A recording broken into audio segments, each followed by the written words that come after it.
우리 다 함께 자리에서 일어나셔서 사도신경으로 신앙 고백함으로 하나님 앞에 주일 예배를 드리겠습니다. 나는 전능하신 아버지 하나님 천지의 창조주를 믿습니다. 나는 그의 유일하신 아들 우리 주 예수 그리스도를 믿습니다. 그는 성령으로 잉태되어 동정녀 마리아에게서 나시고 본디오 빌라도에게 고난을 받아 십자가에 못 박혀 죽으시고 장사된 지 사흘 만에 죽은 자 가운데서 다시 살아나셨으며 하늘에 오르시어 전능하신 아버지 하나님 우편에 앉아 계시다가 거기로부터 살아있는 자와 죽은 자를 심판하러 오십니다. 나는 성령을 믿으며 거룩한 공교회와 성도의 교제와 죄를 용서받는 것과 몸의 부활과 영생을 믿습니다. 아멘.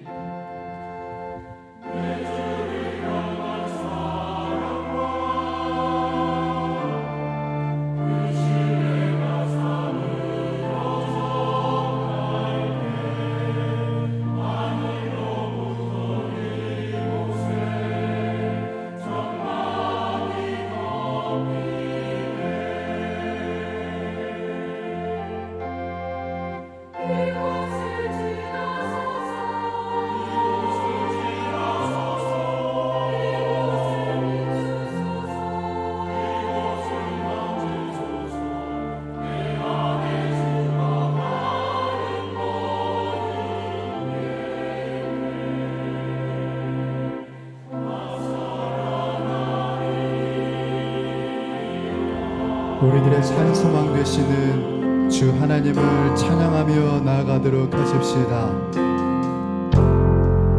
지극히 높은 주님을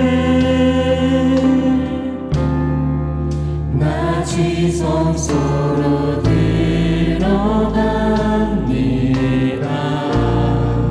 세상의 신을 벗고서 주보좌 앞에 엎드리리.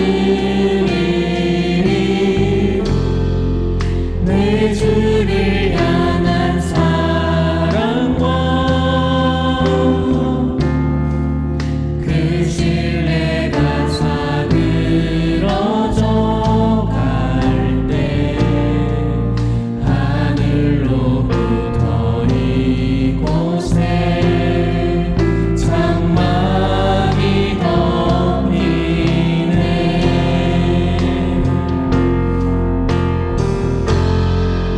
이곳을 덮으소서. 이곳을 비추소서. 내 안에 무너졌던 모든 소망 다 회복하리니.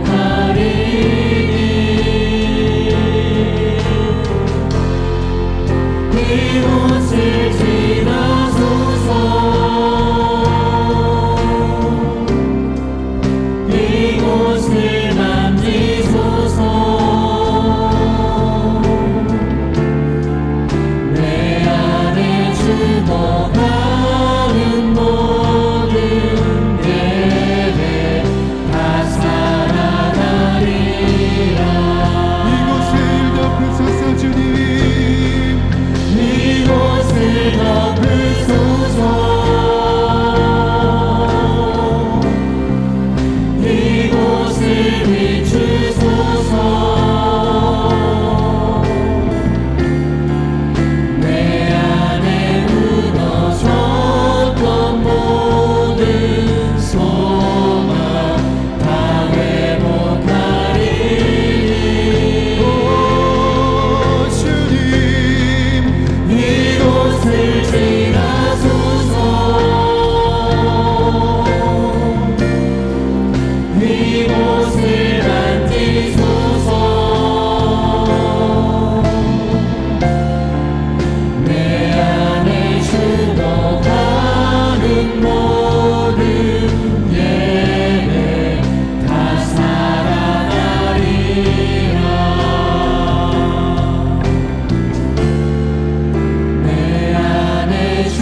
영광과 감사의 박수를 올려드립니다.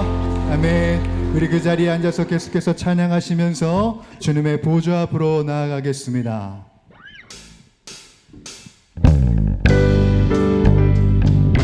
오늘도 언약의 팔로 우리들을 붙들어 주시는 주님, 그 친절한 팔을 찬양하며 나가십시다. 주의 친절한 팔에 안기세 우리 마음이 평안하리니 항상 기쁘고 복이 되겠네 영원하신 우리 한 번 더 고백할까요? 주의 친절한 팔에 안기세 우리 마음이 평안하리니 항상 기쁘고 복이 되겠네 영원하신 팔에 안기세 주의 팔에 그 크신 팔에 안기세 주의 팔에 영원하신 날이 갈수록 우리 주의 사랑이 날이 갈수록 주의 사랑이 두루반명하게 비치고 천성 가는 길 편히 가리니 영원하신 팔에 안기세 주의 팔에 그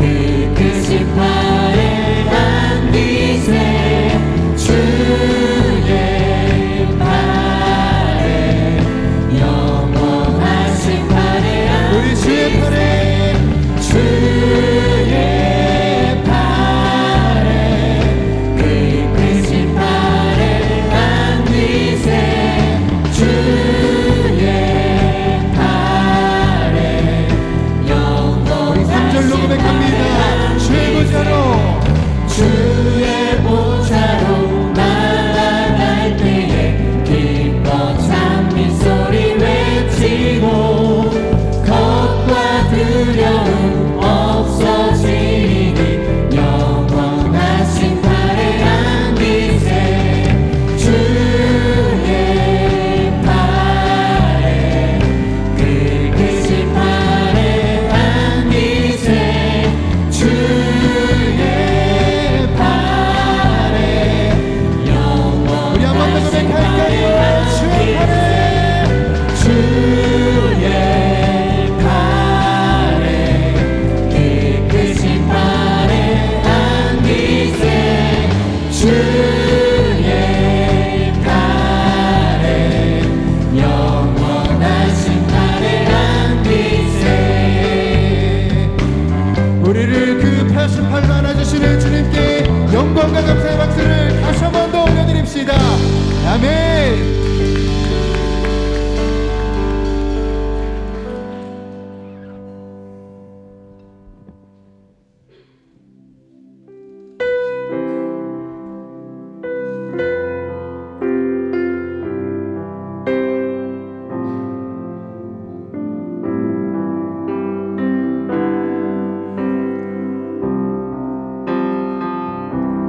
내 영혼 지치고 피곤할 때에 근심 걱정 내 맘 짓누를 때에 난 잠잠히 주님을 기다리네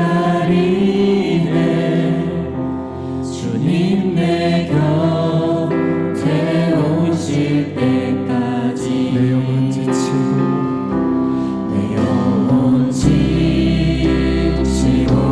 피곤할 때에 근심 걱정 내 맘 짓누를 때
거룩하시고 자비로우셔서 우리들을 사랑하시는 하나님 아버지, 한 주간의 우리들의 생활 속에 깊이 관여하셔서 안전하게 지켜주옵시고 오늘 이 거룩한 영광스러운 예배의 자리에 함께할 수 있도록 은혜 주심을 감사드립니다. 유난히도 무더운 여름, 그 여름을 이겨내고 태풍 가운데 그리고 수많은 사건과 사고 속에서도 우리 자녀들을 비롯하여 온 가족을 지켜주옵시고 각각의 일터와 직장과 사업장을 지켜주옵시며 건강을 허락하심을 더욱 감사를 드립니다. 우리들의 일상이 거저 주어지는 것이 아니오 특별하신 하나님의 은혜임을 깨닫게 될 때 더욱더 주님의 자녀다운 주님께 영광 돌리는 삶을 살아갈 수 있도록 매 순간순간마다 지켜주시옵소서. 그럼에도 불구하고 우리들은 부족하여 한 주간의 삶 가운데 우리 주님 앞에 죄된 모습, 위선된 모습들로 우리 주님의 마음을 아프게 하였음을 회개하오니 이 시간 용서하여 주시옵소서. 그러므로 돌이켜 주신 말씀처럼 크고 넓어 찾는 이가 많은 멸망으로 인도하는 문을 멀리하게 하옵시고 생명으로 인도하는 좁고 협착하여 찾는 이가 적은 좁은 길을 택하는 현명한 주님의 백성들로 인도하여 주시옵소서. 사랑의 하나님 아버지, 우리 교회의 다음 세대들을 위하여 기도합니다. 믿음의 자녀들을 붙들어 주셔서 자녀들이 말씀으로 성장하여 하나님 주신 지혜로 귀하게 쓰임받게 하여 주시옵소서.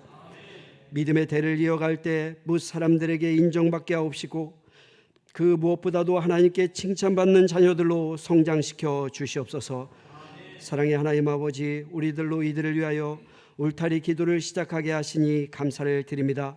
먼저 항존직을 중심으로 시작하는 울타리 기도가 온 교회로 확산되게 하셔서 모든 성도들이 큰 울타리가 되게 하심으로 말미암아 그 기도의 울타리 속에 있는 우리들의 자녀들이 하늘의 복을 받아 세상에 복이 되는 주님의 거룩한 백성들이 되어질 수 있도록 우리의 자녀들을 축복하여 주시옵소서.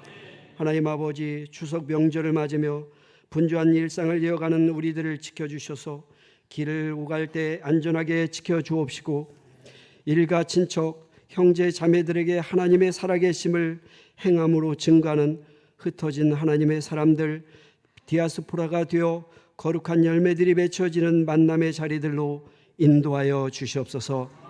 사랑의 하나님 아버지, 가을 전교인 저녁 기도회가 이제 처음으로 열리게 됩니다. 하루 일과를 마감하고 저녁 시간에 함께 모여 한마음 되어 기도할 때 예비하신 주님의 크신 은혜가 경험되어질 수 있도록 인도하여 주시옵소서. 은혜를 베푸셔서 효과적으로 시간을 사용하여 저녁 기도에 참여할 수 있도록 인도하여 주옵시고 저녁 식사 시간과 오고 가는 교통편과 모든 여건을 인도하여 주옵시며 졸리지 않게 하옵시고 깊이 기도하는 가을의 은혜스러운 저녁 시간으로 인도하여 주시옵소서. 그러므로 우리의 기도가 바리새인의 기도가 아니요 멀리 서서 감히 눈을 들어 하늘을 쳐다보지도 못하고 다만 가슴을 치며 하나님이여 불쌍히 여기소서 나는 죄인이로소이다 하였던 겸손한 세리의 기도가 바로 우리들의 기도가 되어질 수 있도록 인도하여 주시옵소서. 자비로우신 하나님 아버지, 우리 교회의 아픈 지체들을 불쌍히 여겨 주시옵소서. 육신의 아픔을 치료하여 주시옵소서. 마음의 병들을 고쳐 주옵시고 관계의 어려움들을 풀어주셔서 우리 주님의 거룩하신 은혜로 말미암아 고쳐지고 싸매어지고 치료되는 놀라운 은혜가 구체적으로 경험되어질 수 있도록 인도하여 주시옵소서. 사랑의 하나님 아버지, 선교 현장을 위하여 기도합니다. 우리 교회에 속한 각각의 선교지마다 은혜를 베푸셔서 선교사님들의 가정과 가족들의 안전을 책임져 주옵시며 많은 영혼의 열매들이 맺혀지게 하실 때 우리들로 보내는 선교사의 사명을 감당할 수 있도록 일터와 사업장을 축복하여 주시옵소서. 하늘로부터 내리는 만나와 메추라기가 경험되어지는 선교지와 우리들의 삶의 현장들로 인도하여 주시옵소서. 그러므로 선교적 사명, 하나님께서 어쩌면 가장 기뻐하실 선교적 사명을 감당하는 삶을 살아갈 수 있도록 부족한 저희들을 사용하여 주시옵소서. 사랑의 주님, 이 시간 말씀을 대언하시는 목사님을 붙들어 주셔서 힘있게 말씀을 선포하게 하옵시며 그 말씀이 그 말씀에 아멘으로 화답하게 하옵심으로 구체적으로 행함이 있는 결과로 주님께 영광 돌리는 살아 운동력 있는 말씀으로 인도하여 주시옵소서.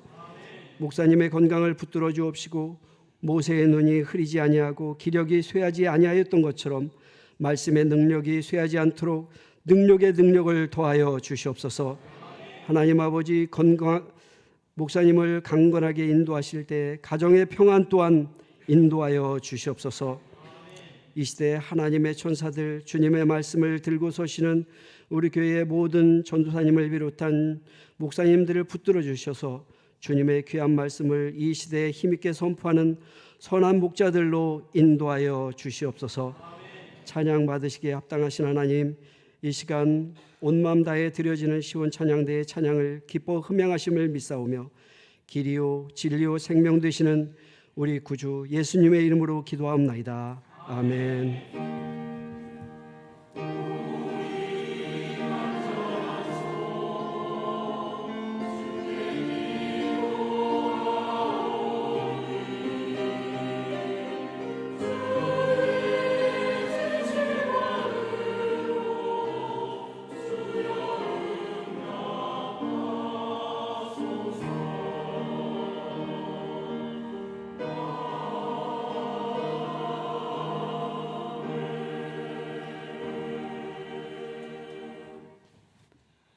오늘 우리에게 주시는 하나님의 말씀은 열왕기하 4장 18절에서 25절 상반절 말씀입니다. 열왕기하 4장 18절에서 25절 상반절 말씀입니다. 구약성경 566쪽에 있습니다. 하나님의 말씀을 봉독하겠습니다. 그 아이가 자라매 하루는 추수꾼들에게 나가서 그의 아버지에게 이르렀더니 그의 아버지께서 이르되 내 머리야 내 머리야 하는지라. 그의 아버지가 사안에게 말하여 그의 어머니에게로 데려가라 하매 곧 어머니에게로 데려갔더니 낮까지 어머니의 무릎에 앉아 있다가 죽은지라. 그의 어머니가 올라가서 아들을 하나님의 사람의 침상 위에 두고 문을 닫고 나와 그 남편을 불러 이르되 청하건대 사환 한 명과 나귀 한 마리를 내게로 보내소서. 내가 하나님의 사람에게 달려갔다가 돌아오리이다 하니 그 남편이 이르되 초 하루도 아니요 안식일도 아니거늘 그대가 오늘 어찌하여 그에게 나아가고자 하느냐 하는지라. 여인이 이르되 평안을 비나이다 하니라. 이에 나귀의 안장을 지우고 자기 사안에게 이르되 몰고 가라. 내가 말하지 아니하거든 나를 위하여 달려가기를 멈추지 말라 하고 드디어 갈멜산으로 가서 하나님의 사람에게로 나아가니라. 이것은 하나님의 말씀입니다.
네, 아멘. 귀한 찬양 감사합니다.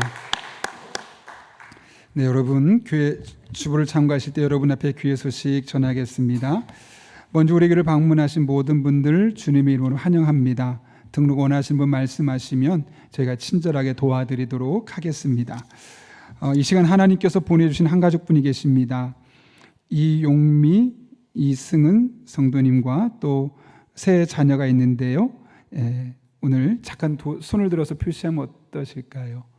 네, 우리 잘 오셔서 박수로 환영하겠습니다. 감사합니다. 네, 반갑습니다. 네, 우리 함께 계속해서 주보 참가하실 때 여러분 앞에 소식 전합니다. 지난주에 하나님께서 보내주신 한 가족분이 계십니다. 우리 교회에 잘 정착하시고 또 즐겁게 신앙생활 할 수 있도록 기도해 주시고 또 먼저 다가서서 또 인사하시면 좋겠습니다.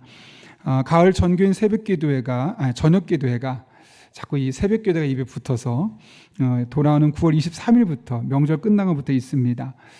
늘 새벽에 하니까 기도 시간이 짧아서 우리가 깊게 하나님께 기도하지 못했는데 올 가을에는 일과를 마치고 8시부터 8시 한 25분 30분까지 찬양하고 8시 반부터 한 30분 이내 설교하고 그 뒤에 30분에서 1시간 정도까지 기도할 수 있도록 저희가 2시간을 전체 플랜을 짜고 계획을 준비하고 있습니다. 하나님께서 놀라운 또 일이 있으셔서 그렇게 마음을 주신 것을 생각하고 기도하려고 하오니 여러분도 시간을 빼서 일부러 이 저녁 기도에 함께 마음을 모아주시기를 부탁드립니다. 추석 명절 안내드립니다. 가정에서 예배 사용하실 수 있도록 예배 순서지를 준비했는데요. 필요한 만큼 가져가셔서 쓰시면 되겠습니다. 항상 글씨가 작아서 이번에 좀 크게 했으니까 누구나 활용할 수 있을 겁니다. 혹시나 또 활용하기 어려운 분들을 위해서 이번 주 중에는 영상을 제작해서 미리 올려놓도록 하겠습니다. 아울러 추석 새벽 기도에 관련해서 9월 16일부터 18일까지 이 3일 동안은 개인적으로 가정에서 기도하시면 되겠고요. 목요일부터 정상적으로 드려지게 됩니다. 또 9월 18일 수요 기도회는 기존처럼 계속 진행됩니다. 오늘부터 이 한 주간 동안 오이코스 모임이 있습니다. 각 오이코스별로 정해진 시간과 장소에서 가장 먼저 마음을 모아서 기도하는 마음으로 참여할 때 놀라운 은혜가 있습니다. 그렇게 적극적인 참여를 부탁드리고요. 추석 명절에 우리가 다 함께 할 수 없어서 시니어분들을 위한 선물을 준비했습니다. 1부에서 3부 예배 후에 2층 로비에서 70세 이상 되신 분들은 받아가실 수 있습니다. 계속해서 수험생과 취업준비생들을 위해서 우리가 기도해야 되겠습니다. 수능을 보는 친구들과 또 취업을 준비하고 있는 우리 청년들을 위해서 함께 시간 날 때마다 이름을 불러가면서 기도해 주셔서 우리 아이들이 이 시간을 통해 하나님을 깊이 만나고 또 하나님 앞에 길이 열려지는 그런 시간 될 수 있도록 마음을 모아주시길 부탁드립니다. 추석 연휴 기간 카페 아쉐로 휴무하게 됩니다. 사랑의 성미들의 손길이 있습니다. 주광규 집사님, 김화수 권사님 가정, 주경욱 집사님 가정에서 자녀 결혼 감사로 사랑의 성미를 드렸습니다. 전량 어려운 이웃들을 섬기는 데 사용하도록 하겠습니다. 더 자세한 광고는 주보를 참고해 주시고 우리 함께 기도하고 하나님의 말씀 나누겠습니다. 거룩하신 아버지 하나님, 오늘 우리를 주님 전에 불러주시고 하나님의 말씀 앞에 서게 하신 은혜 진심으로 감사를 드립니다. 말씀 앞에 우리의 마음의 문을 엽니다. 성령으로 충만하게 인도해 주셔서 오늘도 선포되는 말씀이 내게 주시는 말씀으로 들려지게 하시고 이 말씀이 나를 살리는 내 영과 혼과 골수를 쪼개며 믿음을 갖게 하고 이 말씀으로 하나님을 경험하게 하는 복된 시간 되게 하여 주옵소서. 예수님의 이름으로 기도하옵나이다. 아멘. 우리 한번 앞뒤 좌우에 있는 분 얼굴 보시고 웃으시면서 이렇게 인사합니다. 하나님에게 불가능은 없습니다. 이렇게 인사하겠습니다.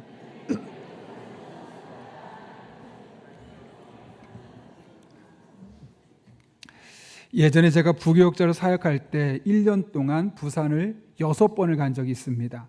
한 교회에서 하는 세미나가 있어서 담임 목사님과 함께 갔었는데요. 그때 그 당시에 그 목사님에게 독특하면서도 도전이 되는 이야기를 하나 들었습니다. 일반적으로 성도님들이 교회에 찾아와서 목사님 안수 기도해 주세요, 어디 아픈데 기도해 주세요라고 말하면은 사실 그 자리에서 곧바로 기도하는 게 일반적입니다. 근데 그 목사님은 성도님 중에 누구 와서 목사님 제가 어디 아픈데 기도해 주세요라고 말하면 기도해 주지 않고 병원 가세요. 그리고 어떤 질병인지 확인하고 오시라고 한답니다. 근데 과거엔 그렇게 하지 않았대요. 과거에는 오시면 그 자리에서 기도하고 또 계속해서 기도하는 과정을 통해서 성도들이 건강도 회복되고 또 삶의 여러 가지 문제들도 회복되는 것을 경험했다는 거죠. 왜 갑자기 이렇게 하느냐? 많은 성도님들이 함께 기도하면서 조금씩 좋아졌는데 어느 날 이런 마음을 먹더라는 거예요. 이거 시간이 지나면서 저절로 좋아진 거 아닌가? 또 하나는 혹은 원래 그렇게 심각했던 것이 아닌데 나만 심각하게 생각했다가 그냥 금방 나은 것은 아닌가? 이런 마음을 먹더라는 거죠.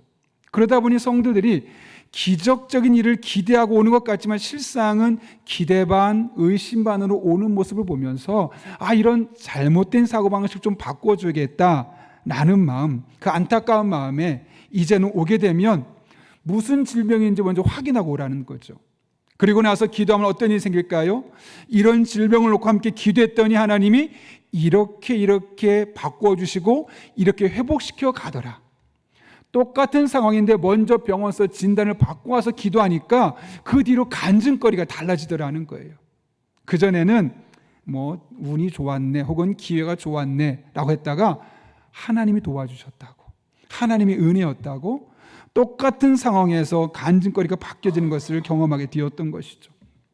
처음에는 뭘 굳이 그렇게까지 하시나 라는 생각이 들었지만 곱씹어보면 볼수록 목사님이 성도들의 영적인 유익을 위해서 참 고민을 많이 하셨구나 라는 생각이 들었습니다. 기적을 제대로 믿지 못하는 세대에게 한 번은 하나님을 경험할 수 있도록, 한 번은 하나님의 은혜를 생각해 볼 수 있도록 하기 위한 목회적인 섬세한 배려가 배어 있는 것이죠. 그런데 이것은 비단 그 목사님만의 고민이 아니라 하나님의 고민이기도 했습니다. 한때는 제가 성경을 읽으면서 이런 생각을 해봤습니다. 구약 성경을 보고 신약 성경을 보면 다양한 시대, 다양한 사람들에게 다양한 방법으로 기적적인 하나님의 모습이 나타나는데 도대체 왜 그런 걸까? 사람도 다르고 상황도 다르고 시대도 다른데 그냥 한두 번 정도만 성경에 언급하고 구약 성경에서 아픈가? 이렇게 하면 나을 수 있어. 신약 성경에서 딱 하나의 케이스를 제시하고 아프지? 그럼 나을 수 있어. 이렇게 이야기하면 될 텐데 구약부터 신약까지 끊임없이 수많은 사람에게 다양한 기적들, 다양한 상황들, 다양한 사람들을 통해서 계속 언급한 이유가 무엇 때문일까? 라는 생각이 들었던 겁니다. 왜 그럴까요, 여러분? 왜 그렇게 하셨을까요? 단순히 과거에 이런 사건이 있었더라가 아니라 지속적으로 과거에서부터 여기까지 이어진 사건은 오늘날도 여전히 우리들의 삶에 가능할 수 있다는 사실을 우리에게 말씀하기 위해서 아닐까요? 그래서 계속해서 언급하는 겁니다. 오래전에 그랬지, 그 전에 그랬지, 계속 그래왔지, 지금도 여전히 우리의 삶에 가능한 것이야 라고 말씀하고 있는 것이죠. 이것은 저의 목회 여정을 통해서도 분명하게 확인할 수 있었습니다. 제가 장희동에서 부교역자로 사역할 때 정말 성경 속에 기록된 수많은 기적들이 다양한 세대를 통해서 다양한 방법으로 경험되었습니다.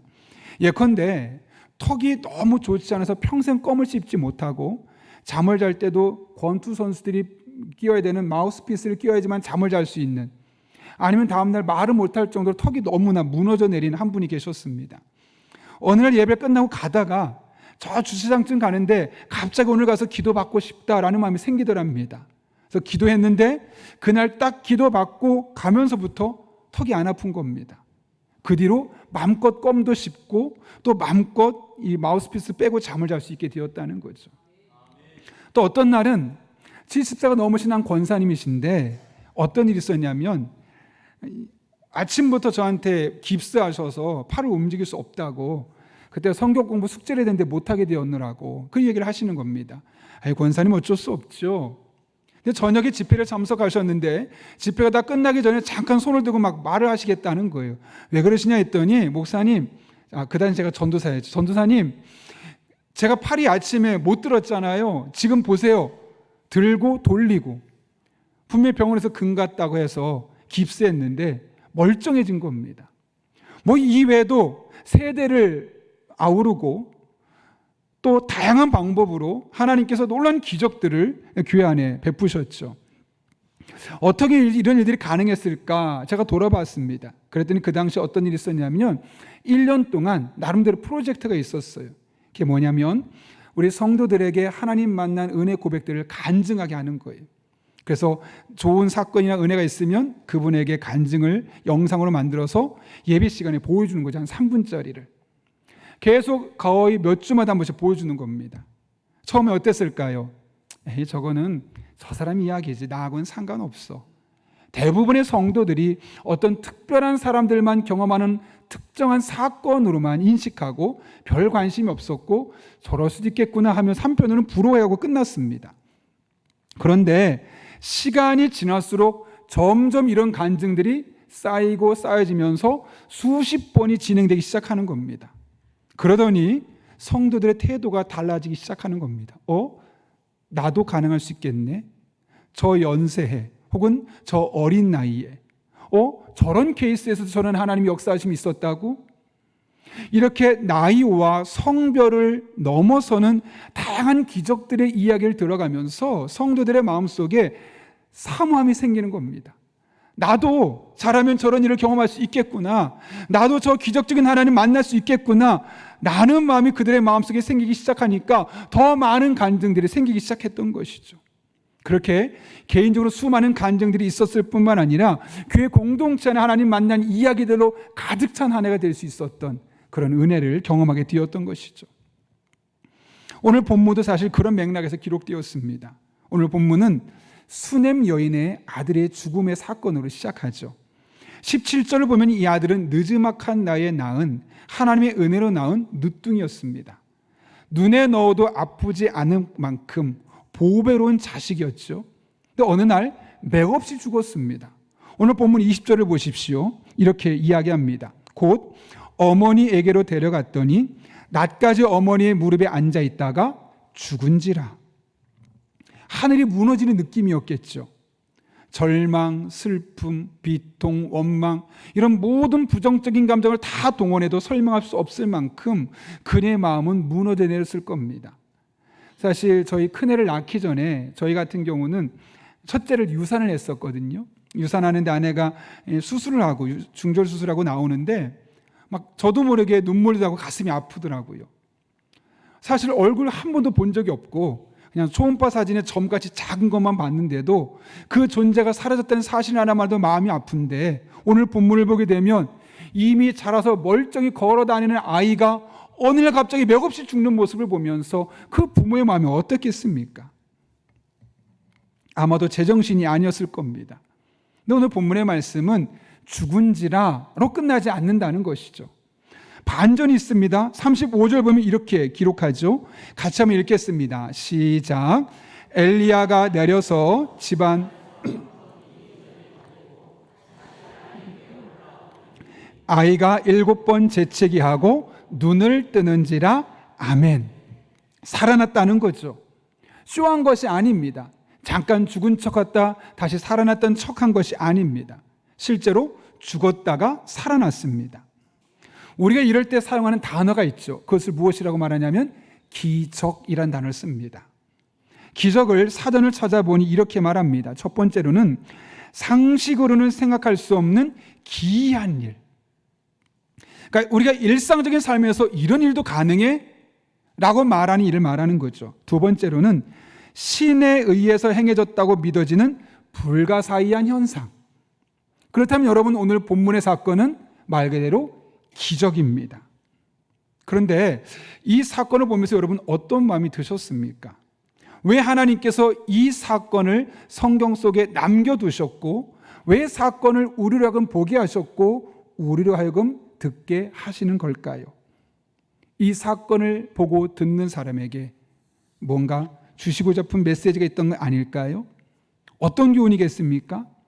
상식적으로는 상상할 수 없는 기이한 일이 우리가 보기에는 이해할 수 없는 불가사의한 현상들이 그 시대 어느 한 사람에게만 있었던 것이 아니라 계속해서 성경 곳곳에 있었던 것처럼 오늘날도 우리들의 삶의 현장에 이런 상식으로 생각할 수 없는 기이한 일, 이해할 수 없는 일들이 얼마든지 일어날 수 있다는 것을 우리에게 말씀하기 위함 아닐까요? 여러분, 현대 사회는 기적을 인정하지 않으려 합니다. 그러다 보니 기적을 사모하지도 않습니다. 있으면 신기하네 라고 끝나버리지, 나에게도 이런 성경 속에 있는 기적적인 사건들이 있으면 좋겠어 라는 마음을 갖고 정말 간절한 마음으로 달려드는 성도들을 보기 어려운 시대가 되었습니다. 지극히 상식적인 것들만 인정하고 신앙생활도 그렇게 상식적인 수준에서 말하고 교회들도 상식이 통하는 교회라는 표어를 내걸 정도로 상식이 기적보다 일상이 되어버렸습니다. 물론 기적만 이야기한다면 잘못되겠지만 상식만 이야기하다가 기적이 사라져버린 그런, 기적은 있지만 기적을 믿지 못하는 기적 같은 세대가 되어버렸습니다. 몇 년 전에 몽골에서 사역하시는 안상경 선교사님이 우리에게 오셔서 수요 기도에 말씀을 전하셨죠. 뒷면에 한 사진을 보여주면서 사진을 보여주면서 어떤 얘기를 했냐면, 몽골 땅에서 정신병으로 어려움을 겪고 있었던 어린 여자아이가 정신병이 고침받았다는 거예요. 뿐만 아니라 수많은 사람들이 정말 놀랄 정도로 이것이 가능할까 싶었던 그런 기적적인 일들이 그 선교 현장에서 많이 일어나고 있다, 그런 간증을 했었습니다. 그러면서 한마디를 덧붙였죠. 선교 현장에서는 일상적으로 일어나는 일이 한국 교회만 오면 찾기가 어렵다. 무엇에 문제가 있을까요, 여러분? 하나님에게 잘못이 있는 걸까요? 아니, 몽골에서 일하는 하나님과 대한민국에서 하나님 일하는 하나님이 전혀 다른 분일까요? 그렇지 않죠.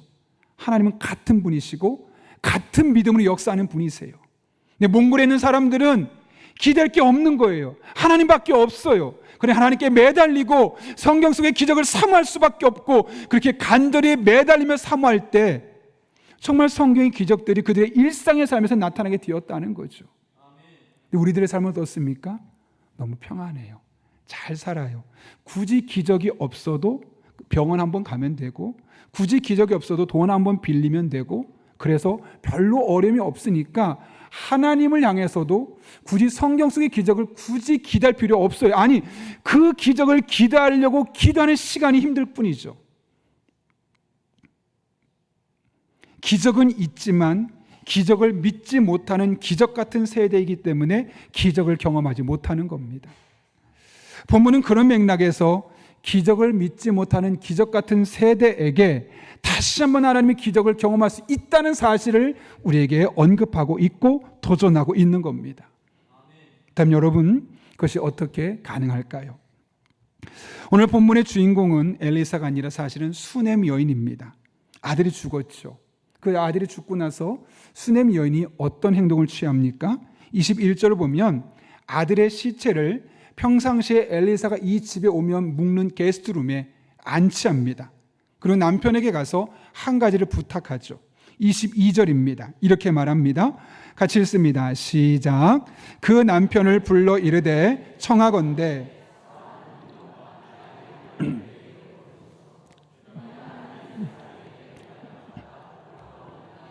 아멘. 여인은 남편에게 말합니다. 내가 선지자 엘리사에게 다녀오겠습니다. 근데 본문을 보게 되면 선지자 엘리사에게 다녀오겠습니다 라는 말을 쓰지 않고 어떤 단어를 씁니까? 하나님의 사람에게 다녀오겠습니다 라는 표현을 사용하고 있습니다. 왜 엘리사에게 가는지를 알 수 있는 거죠.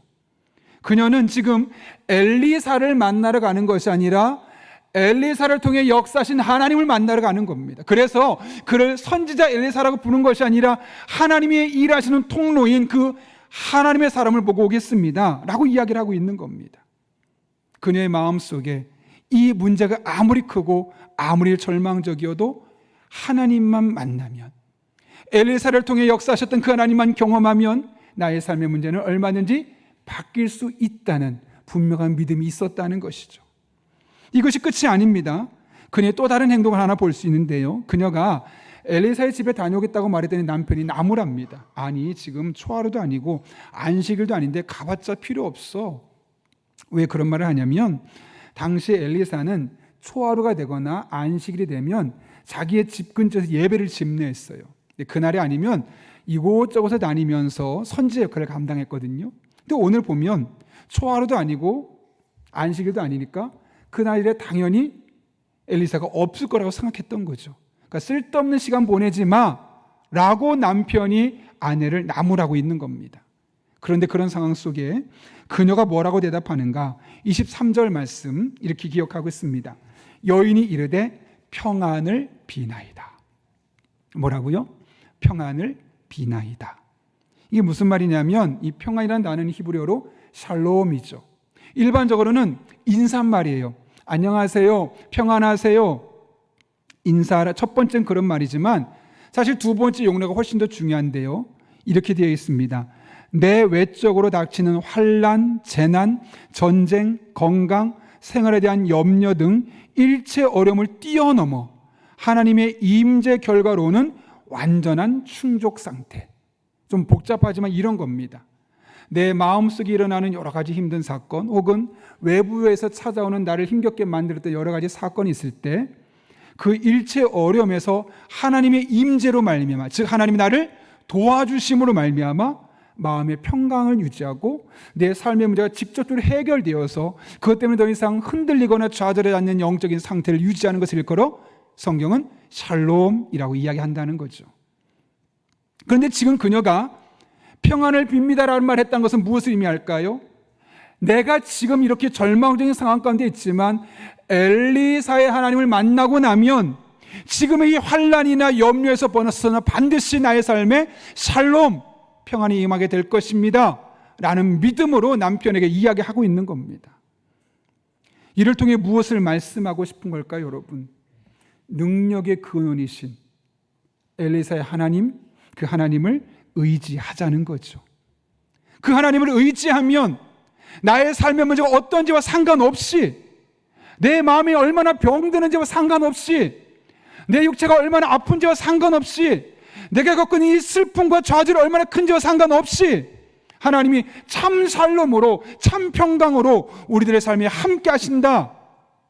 이것을 우리에게 말씀하신 건 아니겠습니까? 이것을 겪었던 솔로몬이 잠언 8장 17절에서 이렇게 고백하죠. 나를 사랑하는 자들이 나의 사랑을 입으며 나를 간절히 찾는 자가 나를 만날 것이니라. 정말 아멘 받으십니까? 하나님을 간절히 찾는 자가 하나님을 만나는 겁니다. 관심이 없는 사람 혹은 그 마음에 간절함이 결여된 사람은 그 하나님의 은혜를 경험할 수 없다는 거예요. 어떤 하나님이십니까? 부귀가 내게 있고 장관 재물도 공의도 그러하니라. 하나님 안에 모든 것이 있음을 믿고 그분을 간절히 찾고 그분을 의지할 때 하나님의 참 샬롬이 우리들의 삶 가운데 나타나게 될 것입니다. 저의 목회 여정 속에서 절대로 잊을 수 없는 강력한 임팩트를 남겼던 한 사건이 있어요.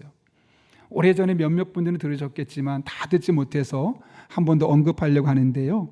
제가 장이동에 있을 때 부교역자로 사역을 하고 있었는데 당시에 새가족부를 담당하고 있었거든요.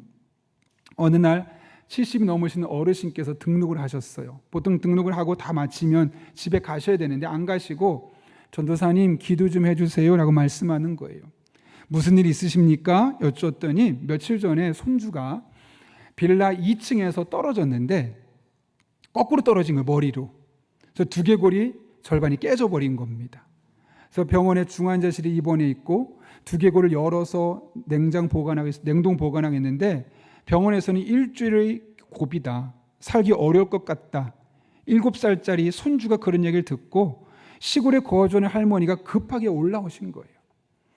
근데 병원에 아무리 이야기해도 소망이 없고 방법이 없으니까 끝까지 마지막에 의지할 게 뭐냐? 하나님밖에 없는 거죠. 그런데 그냥 모르는 교회 와서 부탁하기 뭐하니까 먼저 등록부터 한 거예요. 등록을 하고 나서 목사님, 교회 전도사님 기도해 주세요. 그 이야기를 듣고 이제 목사님이랑 가게 됐죠. 갔는데 병원 앞에까지 가서 병실 바로 앞에까지 갔는데 그 부모님을 보고 나서 됐다고 하는 거예요. 기도 필요 없다고. 왜냐하면 이 두 부모가 다 교회를 안 다니거든요. 지금 일주일을 채 살지도 모를, 일주일을 채 넘길 수도 없을 그 아들을 놓고 너무너무 슬퍼하고 있는데 목사님이랑 전도사님이 와가지고 기도해 주겠대요. 나 교회 다니지도 않는데 믿음도 없는데 쓸데없는 시간 보낸다고 생각하니까 죄송한데 그냥 가시라고. 무한한 발걸음으로 나오고 있는데 한 분을 만났어요. 그 지금 권사님 되신 분인데 그 아이의 피아노학원 원장님이세요. 보고 나서 그 기도하셨냐고 하길래 그냥 왔다고 했더니 그 이야기를 듣고 나서 자기가 잠깐 설득할 테니까 조금만 기다려달라고 들어가셨어요. 한 5, 6분 지났더니 오셔서 목사님 기도 제가 설득했으니까 한 번만 기도해 주십시오. 기분은 썩 좋진 않지만 그래 들어가서 그 아이만 바라보고 하나님 앞에 간절히 기도한 거예요. 하나님, 이 7살짜리 어린아이가 하나님 앞에 죽음의 문턱에 있습니다. 살려주십시오. 회복시켜 주시고 하나님을 간증할 수 있는 기회가 되게 해주십시오. 기도하고 나왔어요. 그날부터 놀란 일이 벌어지는 거예요. 그 전날부터는 계속 몸이 안 좋아졌는데 그 기도한 시점부터 애가 좋아지기 시작하는 거예요. 의사가 일주일 만에 이거 머리 이제 다시 표현이 어떨지 모르겠는데 두개골을 덮어도 될 것 같습니다. 그런 진단을 하면서 자신이 오랫동안 병원 생활을 해봤지만 이런 기적 같은 일은 처음입니다. 의사가 좀 있으면 죽는다고 했던 아이가 점점 살아나기 시작하는 거예요. 그리고 그 뒤로 아이가 태어나게 된 거죠. 그 부모님이 가장 먼저 찾은 곳이 어딜까요? 교회예요. 아, 하나님 정말 계시구나. 아, 기적이라는 게 정말 가능한 거구나. 나는 교회 안 다녀서 쓸모없는데 시간 보내지 말라고 생각했는데 그게 아니라 정말 하나님께 기도할 때 살아계신 하나님을 들으시고 우리의 기도에 응답하셔서 성경 속에 말하는 기적 같은 일들도 현재 삶에 얼마든지 일어날 수 있구나 깨닫고 가장 먼저 찾은 것이 바로 교회라는 거죠. 그리고 나서 1년 동안 아이가 건강에 잘 자랐어요. 1년 뒤에 공부방 같은 거를 이제 오픈하게 되는데 제가 교구라서 신방을 갔어요. 아이가 정호예요. 그 당시 초등학교 1학년 됐죠. 1년이 지났으니까. 저를 보면서 전도사님, 엄마가 그런데 하나님이 저를 살려주셨다 그래요. 저 공부 진짜 열심히 하고 있어요. 내가 정말 똘똘해요. 누구보다 열심히 공부하는 거예요. 왜? 하나님이 저를 살려주셨으니까 저 열심히 공부해서 하나님 위해서 제가 살고 싶어서요. 8살짜리 아이가 그러는 거예요. 제가 그때 그 이야기 듣고 정말 큰 감동을 받았어요. 여러분, 기적이라는 것이 옛날 저 성경 속에 있었던 사건, 그리고 저 멀리 가나안 나라에서 그런 선교지에서만 일어나는 일일까요? 그렇지 않다는 거예요. 서울 한복판 노원구에서 있었던 일입니다. 이게 무엇을 의미하는 걸까요, 여러분? 성경 속의 기적은 그냥 성경 속의 기적으로 끝나는 것이 아니라 얼마든지 우리가 믿음으로 하나님 앞에 나아가면 오늘날 우리들의 삶에도 가능하다는 사실을 말씀하는 거 아닐까요? 물론 항상 이런 기적만 일어나는 것은 아니죠. 또 다른 형태의 기적들도 있어요. 바울은 몸에 가시가 있었어요. 그게 안질이었죠. 너무 불편해서 하나님께 계속 기도했어요. 3번을 기도했다 그래요. 3번은 숫자로 3번이 아니라 응답될 때까지 끝까지 기도했다는 거죠. 하나님께서 응답하셨습니까? 안 하셨습니까? 응답하셨어요. 근데 그 응답은 뭐냐면 내가 너를 안 고쳐주겠다. 그냥 그 병을 짊어지고 살아가라. 아, 하나님이 그러면 바울의 이 기도를 전혀 들으신 거 안 들으신 건가? 그의 상황을 거들떠보지도 않으신 거 아닌가? 라는 생각이 들 수 있겠죠. 그러나 그렇지 않아요. 오히려 바울에게는 그 질병이 있기 때문에 하나님을 더욱더 의지할 수밖에 없는 거예요. 아플 때마다 기도하고 연약할 때마다 도우심을 간구하고 그렇게 하나님이 삶의 중심이 되어서 그분을 의지하는 과정을 통해서 바울이 어떤 일을 했냐면 신약 성경의 절반을 넘는 책을 쓰게 되고요. 아시아와 유럽을 다니며 교회를 개척하고 그 안에 놀라운 기적들을 베풀고요. 많은 신앙의 유산들을 오늘날 우리에게 남겨주지 않았습니까? 비록 병을 낫진 않았지만 또 다른 기적적인 일들을 이 세상에 많은 것을 베풀지 않았습니까? 병이 낫는 것만은 기적이 아니라 그것이 낫지 않았어도 또 다른 방법으로 역사하신 하나님 만나는 것, 그래서 또 다른 기적적인 일들을 경험하는 것이 우리들 삶에 가능하다는 거죠. 제가 며칠 전에 오륜교회 찬양 인도자인 김명선 목사님의 사연을 들었어요. 그녀는 자신을 소개하면서 저는 8년 된 과부입니다 천말이 그렇더라고요. 막 마음이 아팠어요. 8년 된 과부입니다. 그러면서 남편의 이야기를 시작하는데 2015년에 첫 앨범을 냈어요. 앨범을 내고 나서 활동하려고 딱 하는데 바로 직전에 남편이 암에 걸렸다는 거예요. 그것도 담도암 말기.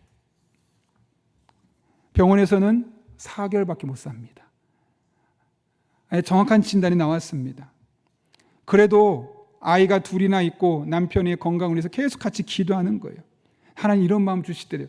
내가 믿으면 하나님의 영광을 보리라. 됐다.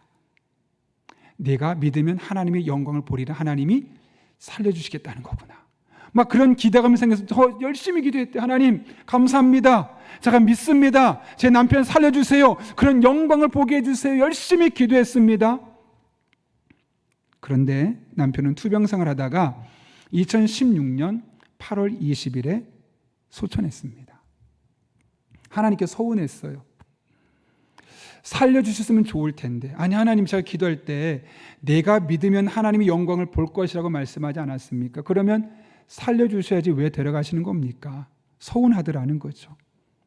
또 한편으로 감사한 것은 그럼에도 불구하고 4개월밖에 못 산다고 했던 남편이 10개월을 살았고, 그래서 아빠와 4개월밖에 대화할 수 없었던 아이들이 무려 10개월을 살 수 있었다는 사실을 감사하게 됐다는 거죠.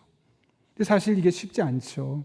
남편이 세상을 떠나고 홀로 생계를 유지하며 두 아이를 키운다는 것이 결코 쉽지 않습니다. 버텨내는 겁니다. 그러다가 남편을 애도하는 마음에 2집 앨범을 만들어야겠다라는 마음으로 2집 앨범을 발매했어요. 그리고 나서 행정적인 처리를 하다 보니까 자기가 1집 앨범을 만들었던 가 언젠지가 기록에 나와 있더래요. 그게 언제냐? 2015년 8월 20일. 2015년 8월 20일에 내가 1집 앨범을 만들었고 2016년 8월 20일 1년째 되는 해에 어떤 일이 있었냐면 내 남편이 세상을 떠난 거예요. 하나님 이게 뭔데요? 막 이런 마음이 나오더래요. 저보고 어떡하라는 거예요. 어떻게 그 정확한 1년 만에 남편을 떠나게 해서 제 마음을 이렇게 힘들게 하는 겁니까? 그런 마음을 먹는데 하나님께서 명산아, 내가 너의 삶을 한치의 오차도 없이 붙들고 있단다. 내가 너의 삶을 한치의 오차도 없이 붙들고 있단다. 그러니까 지금 자신이 1집 앨범을 만들었던 때를 보게 한 이유가 뭐예요? 그때로부터 1년 뒤에 남편이 세상을 떠났다는 사실을 깨닫게 하기 위해서. 그래서 그 앨범을 살펴봤더니 그 앨범에 이런 곡이 있어요. 시선. 내게로부터 눈을 들어 주를 보기 시작할 때 주의 일을 보겠네. 내 작은 마음 돌이키사 하늘에 꿈꾸게 하네. 주님을 볼 때. 성령이 나를 변화시켜 모든 두려움 사라질 때 주의 일을 보겠네. 황폐한 땅 한가운데서 주님 마음 알게 되리. 주님을 볼 때. 모든 시선을 주님께 드리고 살아계신 하나님을 느낄 때 내 삶은 주의 역사가 되고 하나님이 일하기 시작하네.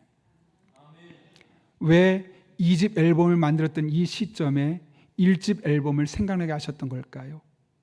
남편을 잃고 좌절하고 낙심하고 서러워하는 이때 딸아, 그 정확한 날짜 1년 전에 너로 하여금 쓰게 했던 그 앨범을 봐라. 시선.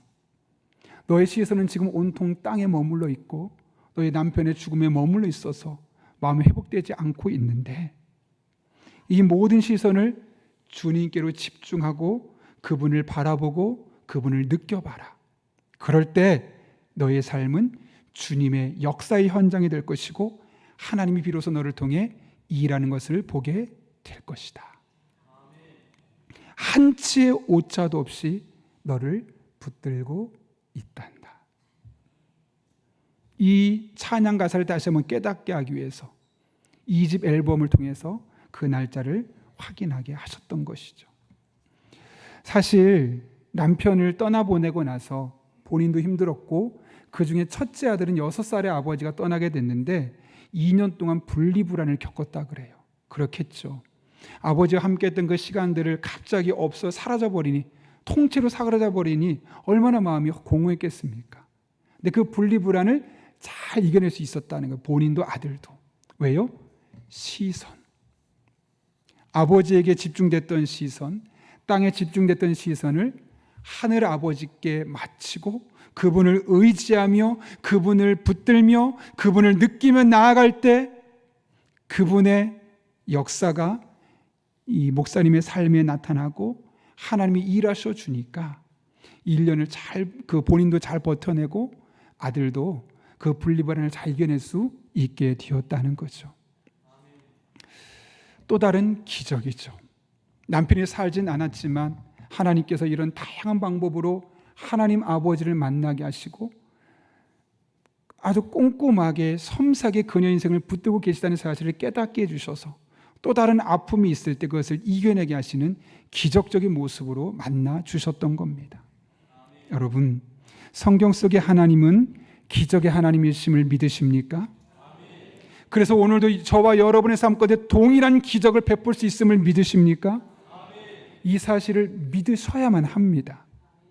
아무리 시대가 좋아졌어도 성경 속의 하나님이 오늘날 여전히 동일하게 우리의 삶에 역사할 수 있음을 우리가 믿으셔야 합니다.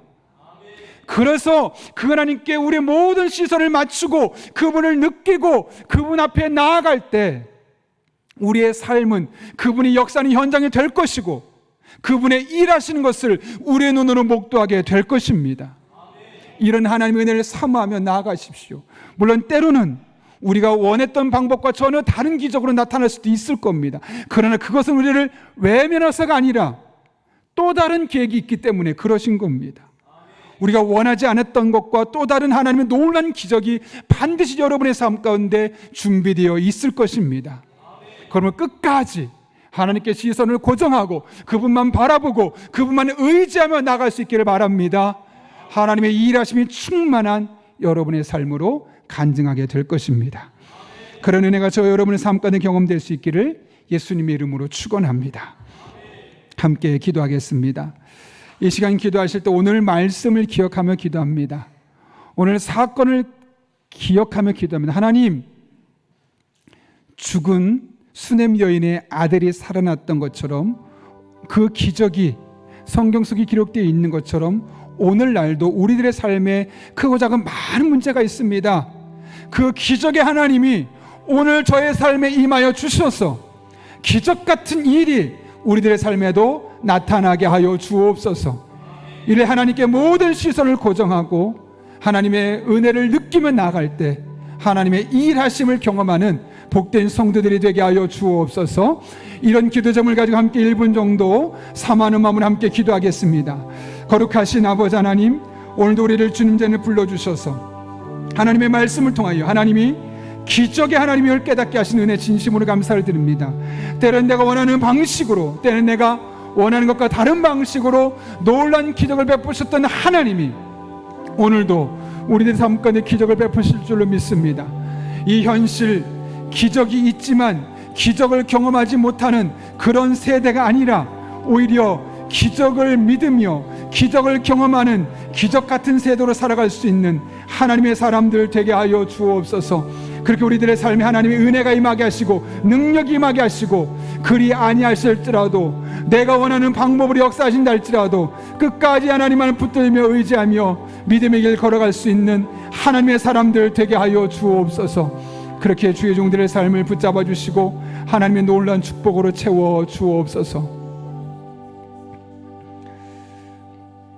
살아계신 아버지 하나님, 수넴 여인을 통해 죽은 아들을 살려주셨던 기적의 하나님이 오늘 우리가 믿는 하나님임을 다시 한번 깨닫게 하시는 데 진심으로 감사를 드립니다. 기적은 있지만 기적을 믿지 못하는 기적 같은 세대가 아니라 기적이 있기 때문에, 기적을 믿기 때문에 기적을 일상의 삶에서 경험하는 복된 성도들이 될 수 있도록 우리 용인영락교회 모든 성도들을 축복하여 주옵소서. 이를 위해 우리의 모든 시선을 주님께로 향하게 하시고 그 하나님만 의지하며 믿음의 길을 걸어갈 때 말 그대로 기적 같은 일들이 우리의 일상이 되게 하여 주옵소서. 예수님의 이름으로 기도합나이다. 아멘. 이 시간 찬송가 543장 부르실 때 마지막 절에서 일어서서 봉헌하시겠습니다.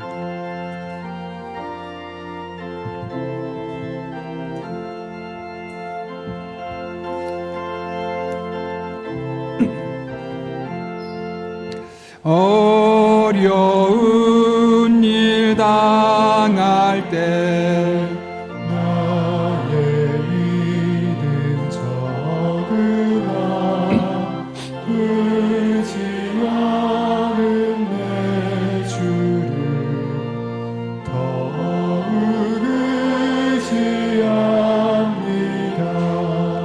세월 지나갈수록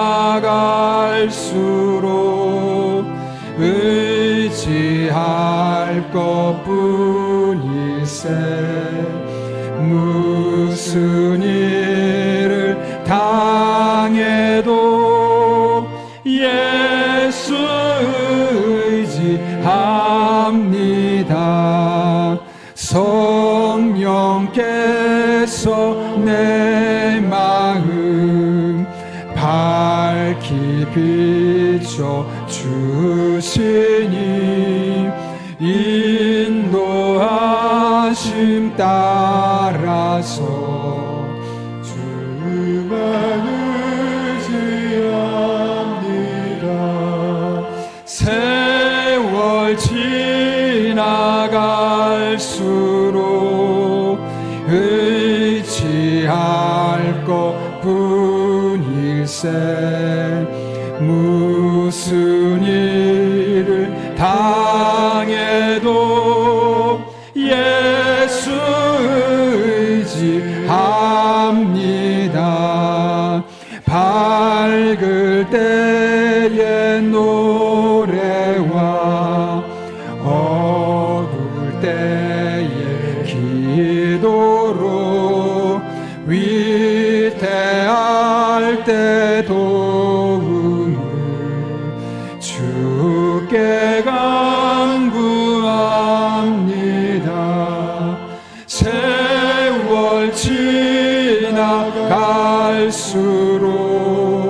의지할 것뿐일세. 무슨 일을 당해도 예수 의지합니다. 생명 있을 동안에 예수 의지합니다. 천국 올라가도록 의지할 것뿐일세. 세월 지나갈수록 의지할 것뿐일세. 무슨 일을 당해도 예수 의지합니다.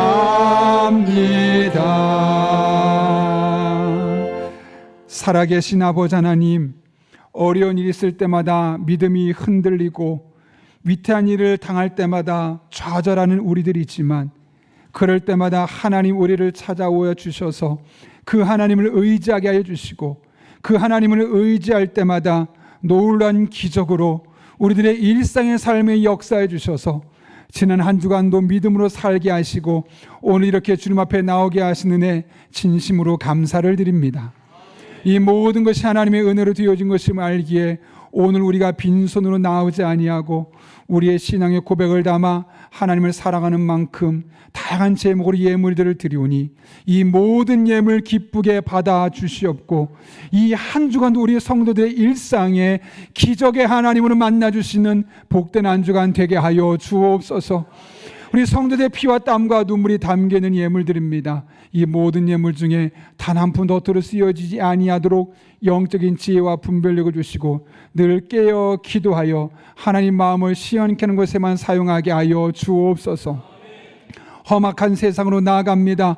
때를 따라 돕는 은혜로 우리 성도 한 사람 한 사람에게 힘과 능력과 지혜와 만남의 복을 주시고 성령 충만한 가운데 기도하게 하여 주셔서 모든 것을 합력해 선을 이루시는 놀란 하나님의 은혜를 경험하고 고백하며 간증하는 일상이 되게 하여 주옵소서.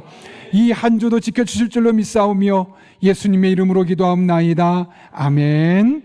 우리 이 시간 함께 파송의 찬양 부르시고 축도함으로 예배를 마치도록 하겠습니다.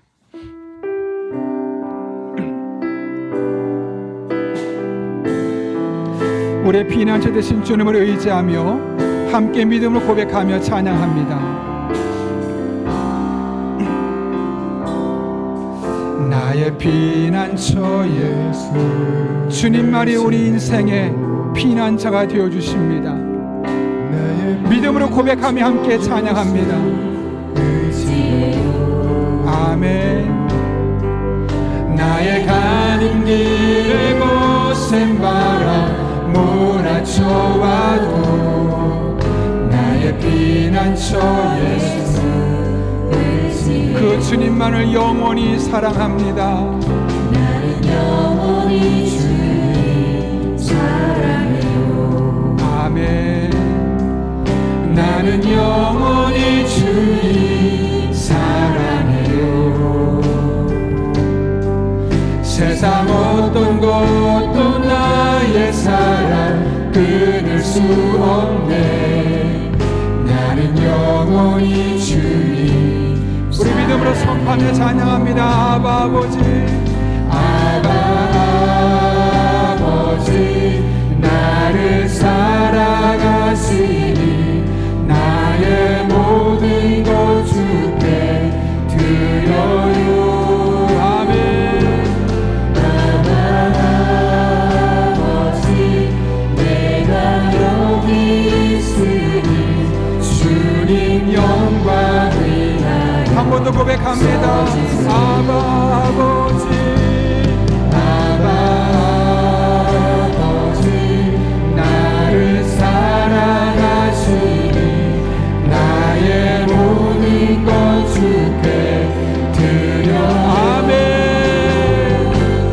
아바 아버지, 내가 여기 있으니 주님 영광 위하여 써주세요. 주님 교회 위하여, 주님 교회 위하여 써주세요. 주님 나라 위하여, 주님 나라 위하여 써주세요.